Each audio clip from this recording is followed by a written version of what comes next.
I'm Rob. And I'm Dave. And you're listening to the Doctor Who Show presents Season 11 of Doctor Who, where tonight, Dave, it's our hot take on the Ghost Monument. Hello. Hello. It's a very hot take. I know that you finished watching this 10 minutes before I did, and I finished 10 minutes ago. So, yeah, I'm still assembling my thoughts on this one, Rob. It's going to be very, very raw, I think. That's all right. That's quite okay. I did finish a few minutes before you, and for the first time this series, I've only watched it the once. Obviously, last week I watched it twice before we recorded the show. I think it's a bit early in the run to be talking about first times. And precedent busters. Indeed. We did something precedent busting last episode, Dave, and that's we forgot to do our word of the week that we made famous back in Series 10. We did. Very, very neglectful of us. Very neglectful. Have you thought of a word of the week this week? And we'll get it out there up front so everyone knows what it is. I have my word of the week this week for the Ghost Monument, also known as the Planet of Death. Is fish. Fish? Is that like the cat in Red Dwarf where he goes up to the vending machine? What would you like? Fish! Hello, sir. What would you like? It's the same word. Fish! Gee, that takes me back. Yes, fish. Fish! That's what I think of whenever I think of fish. My word of the week, Dave, my God. Please tell us. I'm already losing my mind. My word of the week is approximately. Ooh. They're very different words. Indeed. Shall we kick off where the show kicks off with the titles and music, Dave? Because we didn't get those in the last episode. Yeah, we should. I must confess, when I woke up this morning, I thought, okay, I'm just going to sit here, I'm going to pull the iPad, and I'm going to just watch this episode until I've seen the titles. So I'll watch the cold open and the titles, and then I promise I'll stop and I'll go to work. I didn't have to wait very long. No, they're right there. It's like, well, I guess I'll be getting up now then. So what did you think? Yeah, I like them. I'm not blown away by them, but yeah, they're really kind of cool. The graphics are cool. They're very Doctor Who-ish. I think they resonate well with Doctor Who fans. And the music is... back to basics is the wrong phrase, but it is going back to a very traditional Doctor Who sound and feel and beat, I think. Yeah, I feel similar. Graphically, I think, yeah, this is better than what we had. I just thought the previous ones with, the clocks and everything was like, oh, really? No, I really didn't like the Capaldi credits at all. This is much better than those. It's still a little bit random, and it's still very much like a mirror image of itself, whereas the original titles were a bit more organic. They were slightly... off, if you get what I mean. They weren't like just like a perfect mirror image on each side of the screen. There wasn't perfect symmetry with them. That's the word I'm looking for. And this has that symmetry which niggles at me a little bit, but in general, yeah, I really like the look of them. And musically, yes, because it does borrow so heavily from the Derbyshire arrangement, I'm like, yeah, this is pretty good. There's a few beats here and there I think, I might not have done it that way, but on the whole, yeah, I can get behind it. It's okay. It sounds good. As I kind of predicted, and I think I'm probably closer in my prediction than you were, Rob, when we spoke about this in our monthly show, it is the original Derbyshire theme with a little bit more modern sound over the top of it and a little bit more vibration and depth to the sound, which I think is pretty cool. I like it. And it's got the diddly-dums at the start. And as I've said before, it's only a real Doctor Who theme if it's got diddly-dum at the start. I was going to say, you wanted the diddly-dums back. They came back. I was thinking he might have gone for more of like a house beat underneath those samples. He hasn't gone there. So he has gone more traditional, and that's great. Yeah, no, I like them. It was a good start to the episode. Alrighty. Well, speaking of the episode, shall we talk broadly about the story, I guess?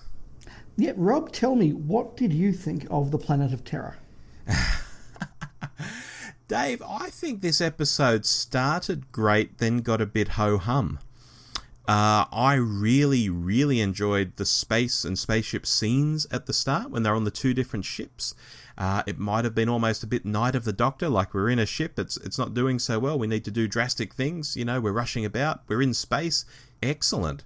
But then they get down on the ground, and although it's beautifully shot, and although South Africa has maybe never looked better on Doctor Who, never been seen before on Doctor Who, I guess, it just didn't feel like they travelled very far or did something very epic, especially for a race that had come so far and killed so many people and was worth so much money.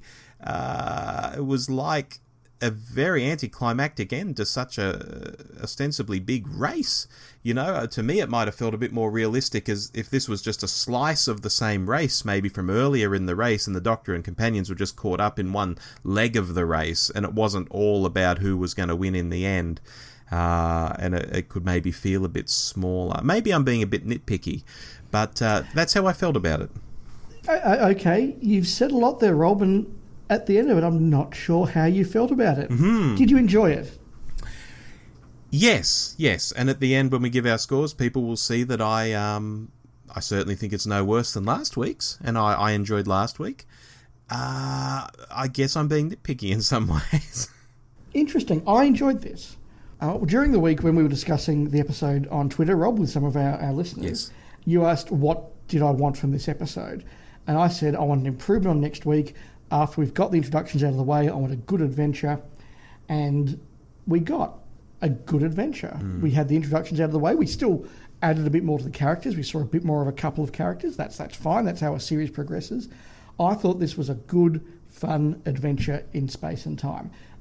Was it as deep and as amazing as I thought it could be? No, it wasn't. But I also said that Smile to me was the real example of how to do an episode 2 of a series, how to take that introductions and move on and have a good fun adventure and slowly ramp up the tension and the depth of the series. And this reminded me of Smile quite a lot. I've certainly got some nits to pick as we go on, but it was a fun adventure and I was enjoying it. Yes, there were a couple of moments when it dragged, and I think we're going to agree on some of that, Rob, but I enjoyed it. And the South Africa stuff. Yeah, look, I thought it was good. Maybe not enough was made of it, though. I know they've got these new cameras. I know that the filming looked quite epic in places. There was a scene where they were sort of spread out single file, walking from left of screen to right of screen, and their bodies were sort of distorting, and maybe it was a heat haze kind of effect or something. I thought, oh, that looks really good. You know, so I thought it looked pretty good at times, but then at the same time I thought, should this terrain be kicking their ass a bit more? You know, like Bradley Walsh has put on his women's sunnies, and that's funny, but they're not like overly sweaty, they're not like really getting their ass kicked. It's like, I'd like this terrain to feel a little more deadly. I know at times, like when those robots pop up, it gets a bit deadly, but even the fact they say, oh, there's these microorganisms in the water, they'll eat you. Why couldn't they have dropped like a chicken nugget or something in the water, you know, just to test it out and just see these microorganisms eat the chicken nugget or something? You know, I would have liked to have just seen a little bit more about how the planet was really deadly. You're starting to sound like that guy in Vengeance on Varos, Rob, where they have the acid baths and the viewer says, oh, you see, they always drop something in there first. That's to show the viewer at home that it's really dangerous. No, look, I'm going to disagree. I really liked the way that they used the locations here. I didn't know that this was being filmed in South Africa. I genuinely no idea. So about 10, 15 minutes in, as they're sort of going through that terrain, and I'm looking at going, that's not a quarry, and the ground looks like nothing I recognise in the UK or even really Europe. I wonder where this is. And I paused a moment and did a quick search on Wikipedia and saw it was South Africa. Now, look, South Africa is not the same without Philip Maddock as a customs guard, but we can't have that. Sorry, goodies reference there. Yes. No, I thought it made really good use of it. It looked like a different alien terrain. And then the stuff they had right at the end of the episode, the climax up in the mountain, which I don't know where that was, but I reckon probably north of the Cape District somewhere. Just that's my guess. I've only been to South Africa once and then only to the Cape Districts. I'm not an expert whatsoever. I was really impressed by the location work. Yeah. Oh, look, again, I was impressed by it. I think I just would have liked to have seen it do more and just feel more deadly and just feel like it was, as I say, kicking their ass a bit more. Yeah, I didn't feel that as I was watching it.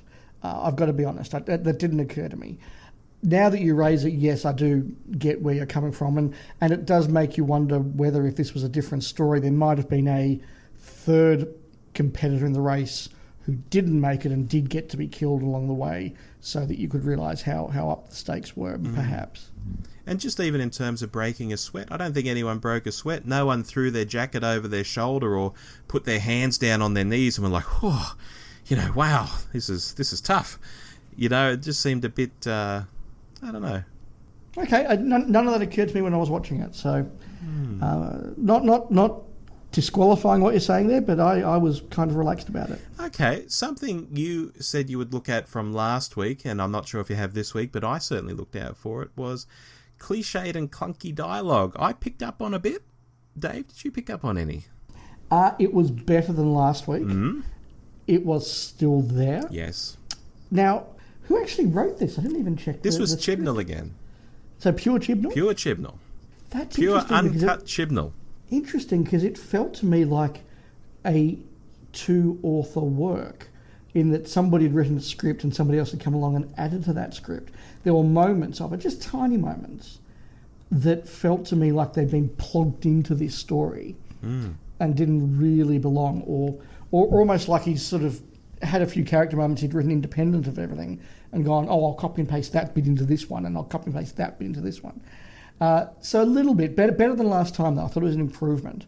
Well, did you have any examples you particularly highlighted there, Rob? Yeah, I picked up on one, and apologies if I've got the name of the race wrong, but it was the character Angstrom, played by Susan Lynch, and I think Yaz says to her, so, you're an Angorian.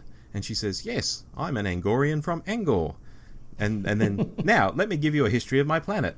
And it just... I realise why it's there. I realise why it's useful. I realise how it could almost be realistic dialogue, but it just didn't ring true to me.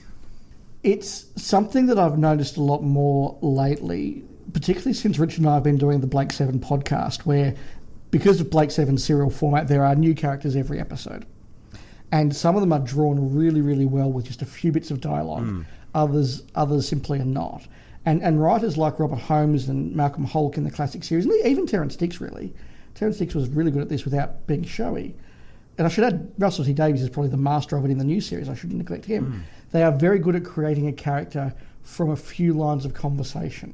So without having an info dump, you get this feeling of what sort of a person this character is, what makes them tick, what their vibe is, that sort of thing. And yeah, I think this episode did struggle a bit with that. It felt very info dumpy to me, that particular scene where they were sitting by the campfire, I think they were. Yeah, I mean, that character of... it's not Armstrong, it's Angstrom or something? Angstrom, right. I just thought of her as Armstrong for the whole time. Yeah, like, what do we know about her? What we know about her is kind of what you would expect to find in the Encyclopedia of Doctor Who. As you say, she is of this species from this planet, and she turned up in this episode. And that, to me, was a shame, because the story of this episode I really enjoyed, and I'm very, very effusive about that. The characters within this I'm less effusive about. Yeah, well, the other person questing for this prize was Epzo. And like Angstrom, I think they were both kind of cliche in a lot of ways. I couldn't quite grasp how she sort of knew so much about him, even like his sleeping habits and stuff. It's like they've somehow been on these quests before, where they've sort of been on the same path together. I mean, how else would you know that about each other? No, I kind of assumed that this was like a great race or something, where they kept bumping into each other all the time, and they'll be on the same ship now and then, and all that sort of thing. I was very relaxed about that. Okay. But I do agree that she was a better character than he was. He was a walking expedition machine. Yeah, and the story about jumping out of the tree and hitting the ground and his mother saying, there, don't trust anyone, it was a wee bit cliche. It was a nice idea. I think some people will really like it. It fell a little flat for me, and it did, and I'm sorry to bring up Blake 7 again, but anybody who's seen the Colin Baker episode of Blake 7, City at the Edge of the World, he has a wonderful little monologue in there about, his mother, and, my mother, babe, she said to me, she called me babe. Imagine Colin Baker saying that if you haven't seen it. It's a great episode. Yeah. But this speech reminded me of that, but not done nearly as well.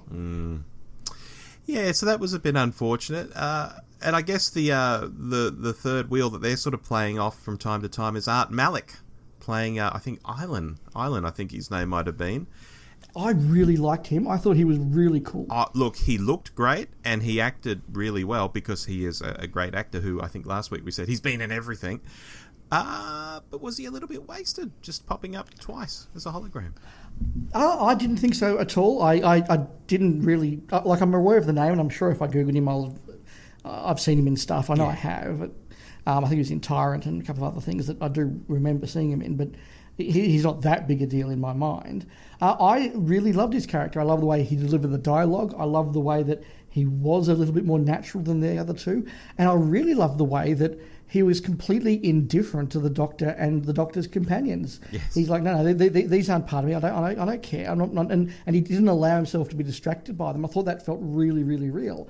And I particularly liked the bit right at the end where he's like, okay, well, we'll change the rules, right? Well, you've won, let's go home. Oh, what about those guys? No. Snaps his fingers and they're gone. There was no... He was not aware that he was in a television show called Doctor Who. He was just a character, and I really liked that. Yeah, I got to say, on the whole, I liked it, although I knew they were going to find that TARDIS at the end. And when he snapped his fingers and made them disappear, I thought, oh, well, there we go. We're about to find the TARDIS. That's how they've cleared the decks of those three characters so quickly. There was a lot of stuff in this I really enjoyed. I was being carried by the adventure a lot. I liked the way that the plot built up, not in an overly complicated way, not in a way that was sort of doing somersaults or cheated, but there were little lines in there like, this is the final planet. Oh, your bonuses. I like the way the rally had the rules about you'll be disqualified if you injure or kill or sabotage. I thought, great, we're not going to have one of those tedious, amazing race cliche ones where everybody's trying to sabotage each other with crazy stuff and knock each other off. We're saying the rules are we're not doing that, and I really like that. I like the way that it built up. I like the way it explained what the planet was and why it was like this. I thought this was a plot that developed and was enjoyable, and for 48 minutes I was happily engaged and I enjoyed this episode. Although that did give us a stupid line from Epzo when he's like, oh, well, I might just kill her. I don't play by the rules. And I thought, well, how could you get to the end of this race and be one of the last two if you have that attitude? You would have broke the rules long ago, surely. I must admit, I was kind of waiting for that moment of him injuring her and then being disqualified and killed himself. Yeah. But we didn't go there, so points to it. Yeah. No, it turned into every child wins a prize at the end. I was fine with that because I wasn't all that engaged with those two characters. Had one of them died, I wouldn't have been all that upset. Yeah. Them winning, I wasn't that fussed about. I was kind of, as I've said a couple of times now, I was carried in this by the story and the adventure, not by the characters. Well, good-o. Well, let's talk about some more characters. Let's talk about the main characters, Dave. The Doctor, Yaz, Ryan, and Graham. Where do you want to start? Look, having been very positive, I'm now going to be a little bit negative, and that's because I'm going to talk about the Doctor. Okay. I was quite disappointed with the Doctor in this story. There were several moments that I felt were not just poor moments or weak moments, they were moments that were actually detrimental to Jodie as the Doctor. There was the moment when she was almost begging Art and Malik for information that just seemed to be really beneath the dignity of the Doctor. There was a moment when she was kind of just gave up, right at the end where Art Malik and his tent had whisked away, and they're like, oh, does this mean we'll never get home? She's like, no, I guess not. Sorry about that. Oh, I'm so bad. And I just thought, this is actually really, really bad. She had good moments along the way. Her scientific discovery was really good and very doctorish. I liked that. Her compassion was really good. I liked that. So I'm not smashing Jodie here, but I'm really concerned. There are a number of moments there that I thought really, really, really were to her detriment. And when she's only in her second episode, and we're still deciding just how good a doctor she is, and if she's really able to do this role, and we have this discussion with all doctors, those moments were really, really terrible in my mind. Okay.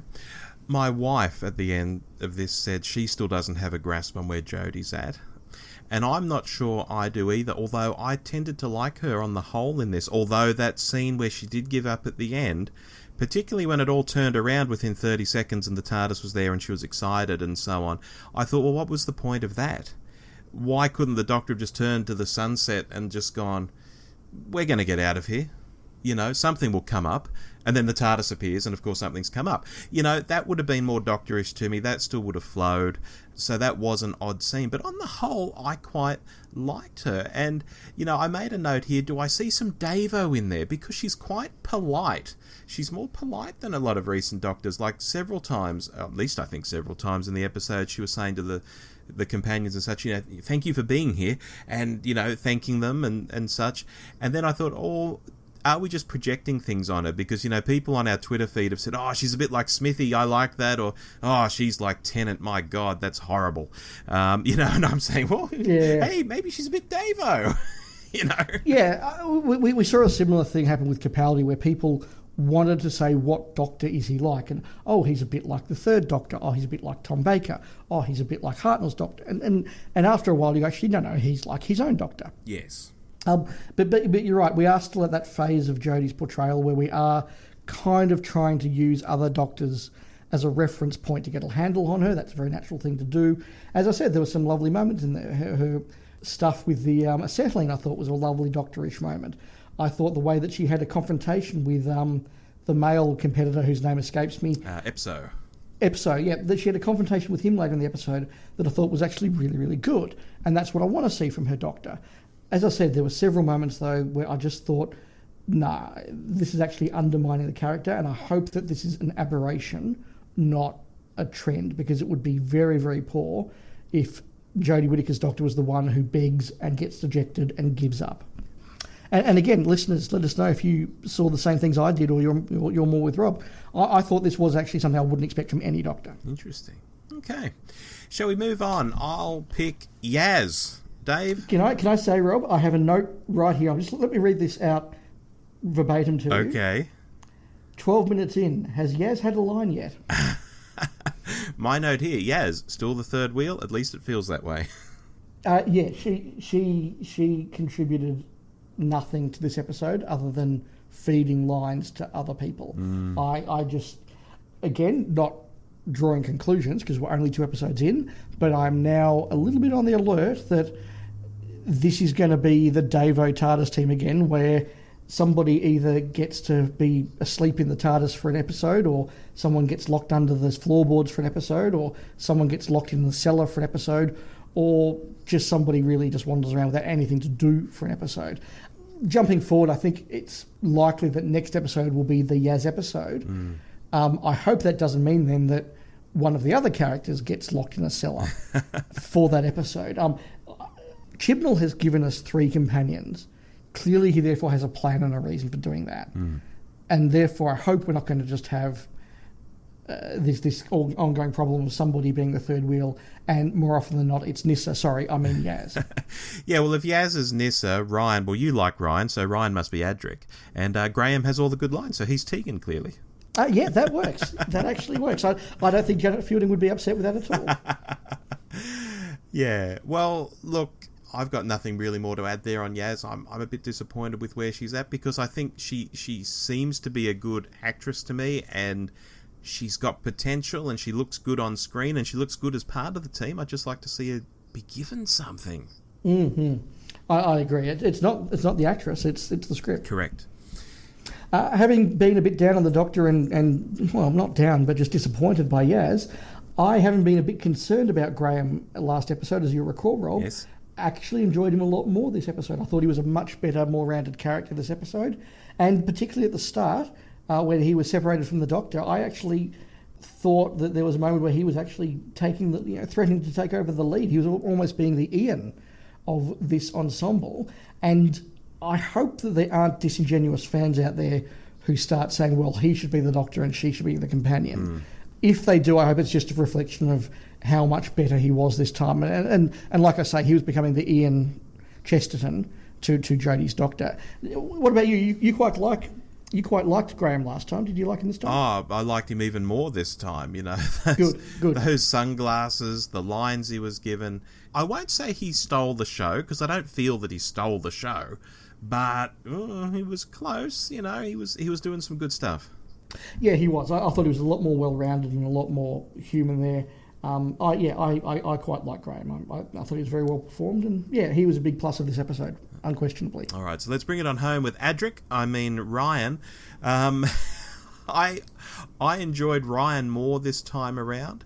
His dyspraxia got played on a little bit, but not too much. I did say in the first episode, I hope it doesn't become a thing, like, where he has to walk the tightrope at the end of the episode to save the day or something. Here it was just like, I don't like ladders so much, and I think he fell over at least once. So that was good. I thought that was played pretty well. It was a nice natural character moment without everybody sort of putting a great big sign and going, here's the dyspraxia moment. Yeah, I agree. And I loved where he thought he was suddenly in a first-person shooter video game and went running around like crazy and then ran out of ammunition and was saying, where's the reload? And he was actually making a hand gesture on the gun like characters make. I know you probably don't play a lot of FPS games, Dave, but characters will often make that hand gesture when they're reloading in games, and he was making that gesture on the rifle. So I cracked up at that moment. It's interesting you say that. I was really liking Ryan in this episode. He was again my favourite of the ensemble. I thought he had some wonderful lines, really well played. My one negative was actually that moment, and I think maybe it was because I not only don't play many of them, I don't play any of those games. So to me, it was actually kind of just a really stupid moment, and I thought actually again was to the detriment of the character. That I suspect is something I may be in a minority on, because I imagine a lot of fans and a lot of viewers would have had, like you, the understanding of what was being referenced and seen it. I had genuinely, I was just thinking, what's he doing?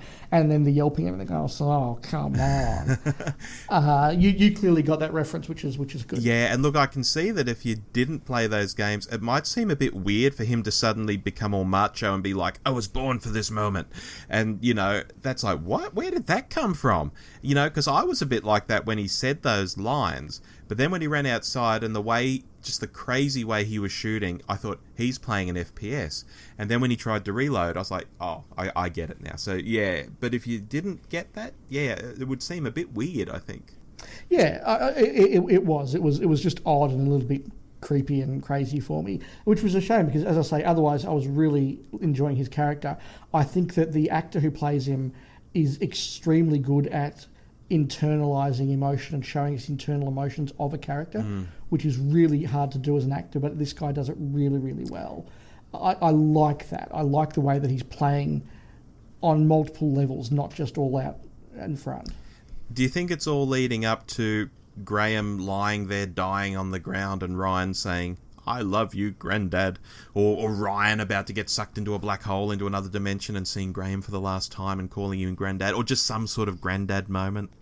Ooh, I hope not, but you could be right. I just get that feeling now that they're playing on that, oh, you're still calling me Graham, sort of thing. Yeah. Yeah, I actually hope it's not, because I actually thought there was that lovely little scene where Graham and Ryan were talking about his late grandma / wife. I actually thought that was done actually really well as real people, and if it did have a cheesy call me grandpa moment, it would have felt like they knew they were in a TV show, which would have disappointed me. Fair enough. The only other character I guess there is to talk about is the new TARDIS, Dave. I really liked the moment where the TARDIS arrived. I liked the fact we didn't go too heavily into, how are we all going to fit inside? Those lines were there, but we got past them. And Yep, I'd agree with both of those. I enjoyed the moment. It was a nice moment. And the interior, I think, suits Whittaker's Doctor very much. Oh, I hope that's not the case, because I hate it. Where's the beep? Where's the beep button, Dave? Sorry, I'm going to delay your editing now with that one, but I'm keeping it in there. Yeah. Because I really, really disliked it. I really did. Interesting. What did you... Because it has these crystals that are in a similar sort of configuration to where the coral sort of looking stuff would have been in the Tennant and Eccleston TARDIS. Yep, and I hated the coral. Did you really? I really did. I think that there is a sense of simplicity in the console room that works better. I think that it is... I think this one is just overly complicated. It is overly dark. It is overly cluttered and overly complex.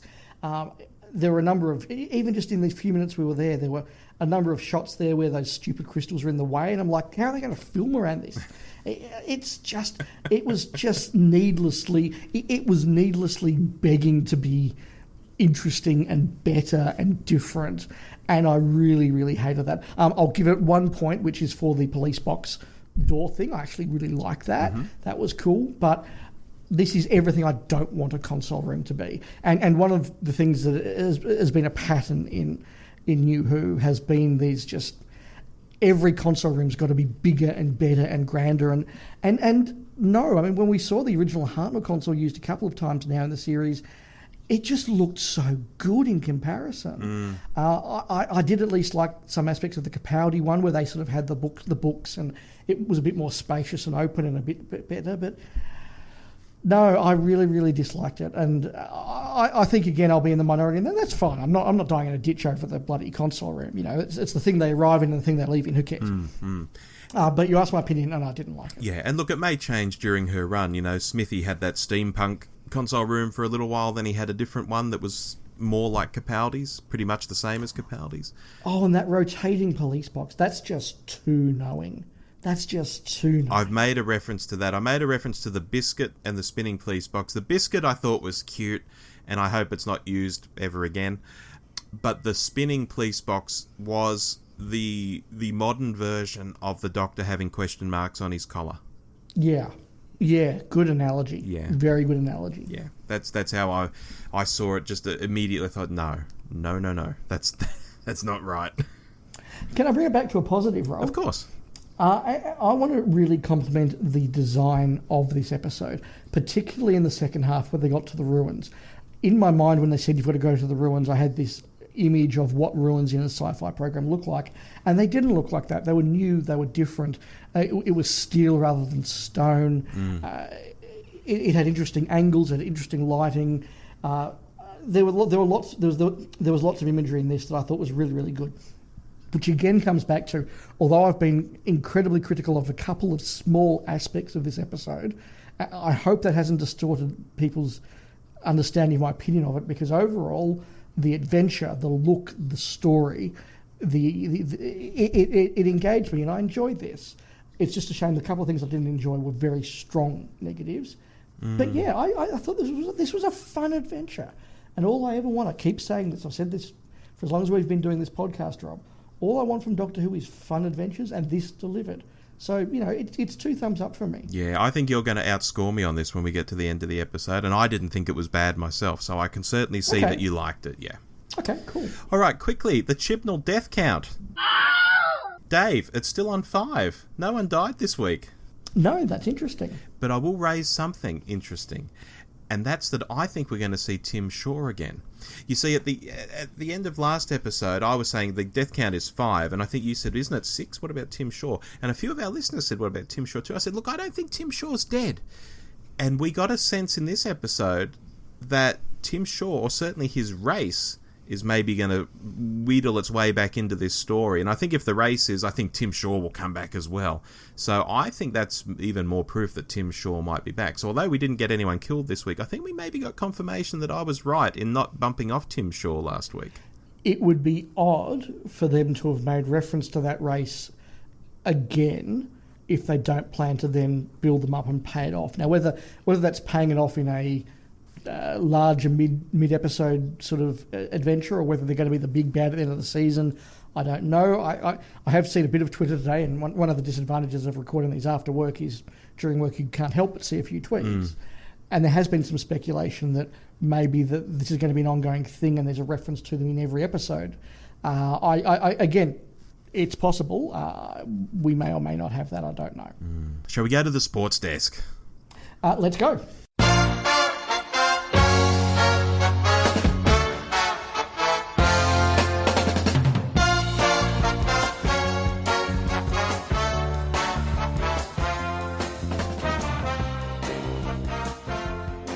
And we are back at the sports desk. We are looking for our play of the week, our player of the week, and of course our foul of the week before we wrap everything up. Rob, what was your play of the week? Dave, my play of the week was the Doctor touching the TARDIS, walking up to the TARDIS, and we have that close-up of the wood, or the faux wood of the TARDIS, and which is weird because I think police boxes were concrete in real life, weren't they? But anyway, I digress. I think there was some variation, but let's not go down that rabbit hole. No. The Doctor just touching it, the look on her face. Maybe it was the music, but I've forgotten the music because again, the music in this episode was unobtrusive. It really was, wasn't it? Yeah, this was like how someone might greet a horse. You know, they go up and they nuzzle against the horse. And that's essentially what the TARDIS is, isn't it? It's the transport for the Doctor, just like a horse would be for a person. I thought this was beautiful, and I almost teared up. Almost. I agree. It was a really nice moment. I thought Jodie played it really, really well. Jodie's performance, to me, has not been stellar yet, but I haven't been able to fault it yet. What I've faulted has been her dialogue. And yeah, this was a really lovely moment from her. Yeah, that was my play of the week, because that's everything about Doctor Who to me. That's the Doctor and his/her time machine. So Dave, what was your play of the week? My play of the week was a moment that our friends at Flight Through Entirety would call a Doctor Who monster book fan moment, and I don't care. I will embrace that label. It was a moment where the second ship came into view, and you had this wonderful shot with a couple of the characters on the ground in this alien-looking environment, wonderful big blue sky, and then you just saw the glow of another ship coming to view and then coming down and chasing them. And I just thought, this looks really cool. This is a really fun moment. It looks good. It's exciting. It's a spaceship chasing our heroes on an alien planet. And hey, this is just fun. And I thought that was a really fun moment. I almost went for the moment right at the start where they were collected, because it was just such a wonderful Hitchhiker's moment. But I'm going for that spaceship crashing moment. I just thought that was really cool. If you're being chased by a spaceship, Dave, would you not just run to one side or the other? Okay, so in my mind, I did have what is known in some circles as the Prometheus school of running away from things, where you run just away from it rather than to the side. However, they were in a ditch. Yeah, true. So they couldn't run from side to side. That was very clever. And it crossed my mind, and I will call you out on that, Rob. I think they couldn't. Okay, yeah, they were in a ditch. Very true. Okay, moving on. Foul of the week, Dave. What was your foul of the week? Sounds like you had a few. My foul of the week, I'm giving to the very last moment of the Doctor being dejected after the tent leaves. I thought that was absolutely terrible. The Doctor should be like Tim Allen in Galaxy Quest. Never give up, never surrender. Yeah. I just thought this was a really awful moment for the Doctor. And for people who are not yet sold on Jodie Whittaker, I'm worried that moment particularly will be one where they start to go, maybe I don't like her Doctor. And that's a worry. I thought it was really, really bad. I can really buy into that because, yes, it wasn't a very Doctorish moment. And like I said earlier in the episode, it could have been done so differently, so easily. Yeah, and I stress, I've said all along, we need to give Jodie 4, 5, 6 episodes to really get a handle on her character. Yes. And we're not remotely there yet, so I'm not writing her off. But these moments were problems for me. She's a better actress than that. I can already tell that. She should not be written like that. Fair enough. Your foul, Rob. My foul is kind of a silly one. I'm going to say it was the sniper bots, because if they're snipers, why were they armed with more assault rifle type weapons? Okay. There you go. Fair enough. Rob, your player of the week. My player of the week, Dave, is Jodie Whittaker once again. I know you've got some differences here, but I think she's really grabbed onto the role. And like I said, with regard to my play of the week, that moment where she touched the TARDIS, the look on her face, I completely buy into her as the Doctor.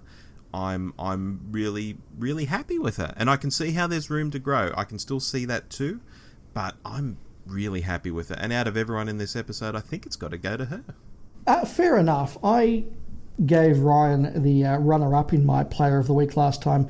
I'm giving it to him on this occasion. I thought his performance was really good. I'm really interested in his character. He's a very different character to what we've had in Doctor Who. He's surprising me, which is good for a series after 55 years. And I thought he earned it this time. That's not a knock on Whittaker or anyone else. I just thought he deserved the chocolates this time. Fair enough. Now, we got some listener feedback, which is fantastic, both emails and tweets and things. We're going to hold off on the emails and the longer form stuff until our monthly episode at the end of the month. But for the shorter stuff, Dave, shall we rip through a few comments before we give our final scores? Yes, we're going to read out just the hot take tweets, the ones that have come in between somebody watching the episode and us recording, so they're equally as hot as ours, and all the more thoughtful stuff that comes in later on in the week, we're saving for a more thoughtful podcast, or more reflective, I should perhaps say. Hopefully we're being thoughtful today. Absolutely. So I'll kick off with Stephen from New to Who tweets at Steed Stylen. G'day, Steve. And news, Dave, Steve is going to co-host the show next week when you're not here. Oh, excellent. Well, that will be exciting. Steve says, I love Doctor Who and the Keys of Marinus when I read it as a kid, and I'm pretty sure children will have loved the episode. Getting a real Season 1 vibe to this series, and looks like a historical next week. Anyway, just my first thoughts. Yeah, I can dig that. I think a kid would have loved this.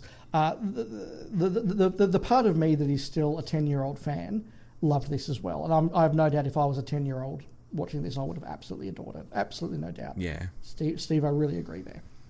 We have another one from David Clark, at David Clark with an E14. Watched episode 2 and gotta say I loved it. A proper in-space adventure and building up the new characters nicely, with Graham being my favourite. I just love the new look TARDIS. Love Jodie's take on a Doctor, a bit Second Doctor-ish. There you go, more projection. Very much so. 3 tweets here from Bernard D at Bernard JKD, so I'll rip through them quite quickly. I think it provides a counterpoint to what we've just been hearing. Oh dear, oh dear, oh dear. Jodie Whittaker has settled on doing an exact impersonation of David Tennant. So here we go, projection again, Dave. Yeah. I thought I'd never see that persona on screen again. This is a genuine disaster for the character. Saying that, the other cast are coming along fine, unlike Doctor 13. The dyspraxia thing, however, does seem boring already, as you suspected. Graham is marvellous, but Yaz is still spare. It all went flat with the TARDIS reveal, and dialogue lacked any real finesse. From now on, when folk tell me Davison Who was too serious or po-faced, I'll rewatch the custard cream scene and the spinning TARDIS model in Series 11 to remind myself that frivolous Who is simply lame. Fair enough. I'm not agreeing with Bernard, but I'm not bewildered by that either. No, well, I mean, you don't like the spinning TARDIS model and such either. Yeah, I can see exactly where it's coming from. It's not my thoughts, but I'm not baffled by it. I get it. Just as I get people who are very effusive about this episode. Yeah, I get you. And the final one is from Kieran Hyman at the 66 Ramblers. Sadly, it doesn't look like a pure historical next week based on the trailer. I do think they could still do a cracking pure historical. I agree, Kieran. There's going to be a couple of historicals in this season, we know from some of the trailers and the like, so let's hold out for it. Let's see where we are in a month's time. Yeah, and there was some debate on Twitter after this one went out, just on, would the audience like a pure historical? And some people think yes, some people think no. I think the audience could handle it. I think the audience watches historical based movies and shows all the time, which don't have aliens and stuff in them.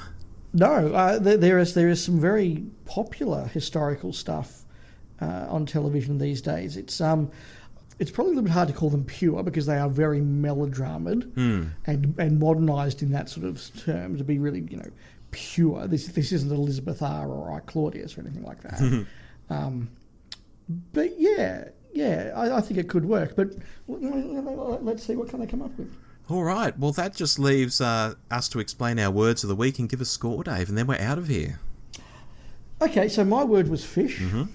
That's because I thought if last week was the entree, this week wasn't the main course yet, it was the fish course. You're at a very expensive restaurant if there's a course in between the entree and the main. Look, the fish course is traditional. And I thought this was the fish course before the main. This ain't McDonald's. No, it's not. And or the Savoy Grill. Hello, Savoy Grill.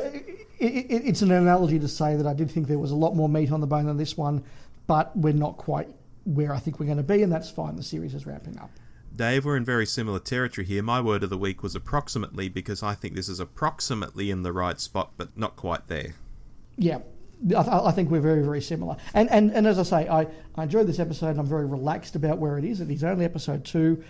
The series does need to ramp up. It shifted up a gear. There are more gears to go. I think so too. Score-wise, I'm giving it a 7.5 out of 10, like last week. I don't think it's the same episode as last week, and I was almost thinking 8 out of 10 or higher during the first 5 minutes, but I've ended up back on 7.5 out of 10.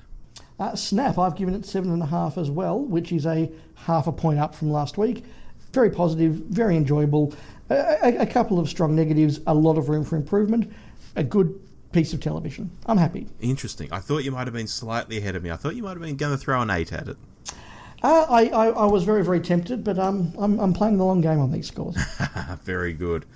All right, as I hinted at earlier, next week for the episode Rosa, where the Doctor and co are back in the south of the US of A and are meeting Rosa Parks, I'm going to be joined by Stephen from New to Who while you're off doing something, Dave. Yes, unfortunately, I will be in Canberra with work next week and working 12, 15-hour days, so no time for podcasting, I'm afraid. Yes, but we will get Dave's thoughts on Rosa when we do the monthly episode and do a bit of a recap on where the show's up to at the moment. I think we'll have about 3 episodes in the can by then, and some of that monthly episode, Dave, is going to be recorded in person. It will be, but more on that later. All right, until then, I've been Rob. And I've been Dave. And we'll see you next time. Bye. Bye. You've been listening to The Doctor Who Show, the podcast where too much Doctor Who is barely enough. Subscribe to us on iTunes or listen through the website at www.thedwshow.net. Write to us at hello@thedwshow.net or send us a quickie on Twitter @thedwshow. Facebook.com/The DW Show is also a good place to find us if you're so inclined. Our version of the Doctor Who theme arranged by George Locke. Look him up on YouTube, folks. This podcast is intended for entertainment and informational purposes only. Doctor Who, all names and sounds, and any other related items are trademarks and or copyrights of the BBC. All other trademarks and trade names are properties of their respective owners. The official Doctor Who website can be found at www.bbc.co.uk/Doctor Who.